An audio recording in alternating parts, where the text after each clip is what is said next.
तुमचं आयुष्य खरं तर म्हणजे खूप संघर्षाचं होतं. त्यात कुठली चालूच आहे. तक्रार चालूच आहे. मग त्यात कुठली तक्रार नाहीये. म्हणजे नाही, घरच्यांविषयी नाहीये किंवा इंडस्ट्रीविषयी पण नाही, नाहीये. नाही, नाही, नाही. तू म्हणजे हे बघ, आता मी सकाळीच एक लेख वाचला हां. एका मित्राचा. आम्ही गरिबीतून वर आलो वगैरे, वगैरे, हां, हां, वगैरे. हां, हां. पण तुला खरं सांगू ना, हं. मी राहिलो डिलाय रोडला. हं. मामाकडे राहिलो. मी नंतर माझ्या आई-वडिलांकडे गेलो. म्हणजे माझ्या मामाने मला कधी गरिबी अनुभवली नाही. माझी मावशी अ, म्हणजे कृष्णासारखं आहे माझं. म्हणजे यशोदेहीपेक्षा देवकीनी जास्त प्रयत्न केला. सांभाळलं. त्यातला प्रकार माझा.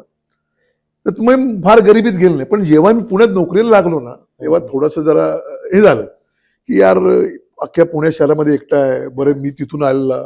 मी तेव्हा कबड्डी खेळायचो. मी सरस्वती बँकेमध्ये कामाला होतो. हं, हं, हं. ॲज अ कबड्डी प्लेअर म्हणून. आणि मग इथे आल्यानंतर अरे सगळंच हे पुणे शहरच अनोळखी यार. हां. कोणी ओळखीचं नाहीये. मग एक आडनाव बदलून त्याच्याकडे इकडे झोपडपट्टीत राहिलो. करायचं काय? हं, हं. बरं 7:30 ते 4:30 ड्युटी. त्याच्यानंतर टीव्ही मीडिया नव्हता. फक्त सह्याद्री होतं ना. हं, हं, हं. आणि मग तिथे हमाल पंचायत होती स्वारगेट कोपऱ्यावर. तिथे बरोबर. ₹6 जेवायचो मी दररोज. हं, हं. झुणका भाकर आणि झुणका भाकर केंद्र. बरोबर कोपऱ्यावर असायची बघ. हां, हां. आता ती नाहीये ती. नाहीये. मग ₹2 2 भाकरी, ₹1 पिठलं, ₹1 भाजी, ₹1 भात, ₹6 सकाळचं जेवण.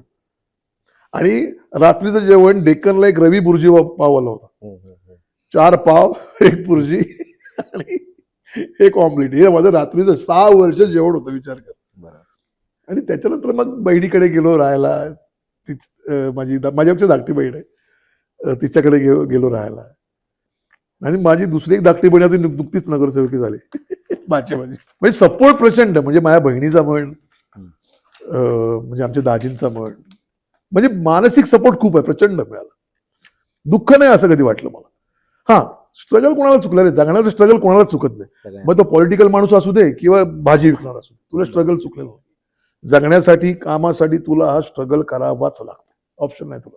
म्हणजे 25 वर्षाचे पूर्वी समजा जगन्नाथ निवंगुने पाहिली, तर मग आत्ताच्या मुलांना लगेच काहीतरी पाहिजे, लवकर काहीतरी करायचंय. नाही होतं. तुला संदीप, पूर्वी एक हां. वाक्य मिळायला हां, हां. आम्हाला, म्हणजे आता प्रशांत तपस्वी नावाचा माझा मित्र आहे, त्याला विचार, एक वाक्य मिळाला, हं. सह्याद्रीची मालिका आहे, एक वाक्य मिळतंय.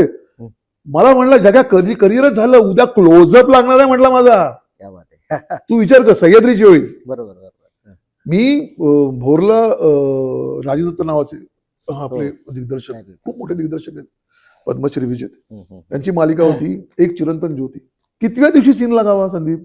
सकाळी पहाटे 5ला उठायचं, सुरेश पाटोळे आम्हाला उठवायचे, हं, हं, हं. सगळं मौलवीच्या ड्रेसमध्ये बसायचं. हां, हां.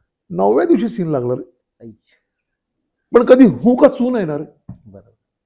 ठीक आहे, मग सकाळी 7ला शूटिंग सुरू व्हायचं, रात्री 1-2ला संपायचं. बरं, बरोबर. राजदत्त साहेब ओके झोपा तुम्ही. मग पुन्हा सकाळी 7ला उठून ते दुपारी जेवायचे नाही, थोडी डुलका घ्यायचे. हं, हं, हं. आणि त्यांच्या इतका साधा सरळ, इतका शांत बोलणारा डिरेक्टर मी हसता काहीच नाही पाहिजे.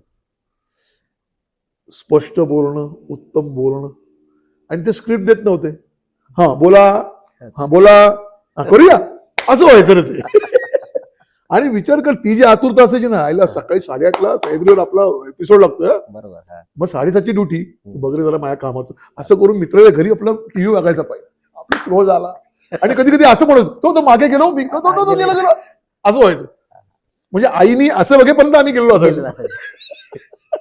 पण त्यात आनंद होता, आनंद होता. नाटक, रंगभूमी, पण काय त्याला म्हणतो आपण, त्याच्याशिवाय जगू शकत नाही. मी माझं लग्न सुद्धा आहे ना, बायकोला बघायला गेलो होतो. मी नाटकात काम करतो. हां, हां. आरामशीर तुम्ही उत्तर द्या, काही घाई नाही म्हटलं. 3 दिवसांनी मला होकार आला. हं, हं, हं. पण आज तुला सांगतो, मी आज जे काही आहे ना, हं, हं. म्हणजे माझ्या आईवडिलांची पुण्याई म्हण, माझ्या नशिबाने म्हण, किंवा माझं काही पूर्वजन्मीचं पुण्य असेल, म्हणजे माझी बायको, म्हणजे मी तिचं कधीच कौतुक करत नाही. पहिल्यांदा पॉडकास्टमध्ये तिचं मी कौतुक करते, कधीच नाही. म्हणजे मी टाइमपासला भांडतो तिच्याशी, अरे हां, हां. भांडतो बरंच कर, म्हणजे माझे 2-3 तास जरा बरे जातात. माझ्या पोरीला पण म्हणतो कधी कधी कधी. माझा भाऊ म्हणजे प्रशांत तपस्वी कधी सांगेल तुला, हं, हं. तो तर मला पुरता ओळखतो, म्हणजे विचार कर.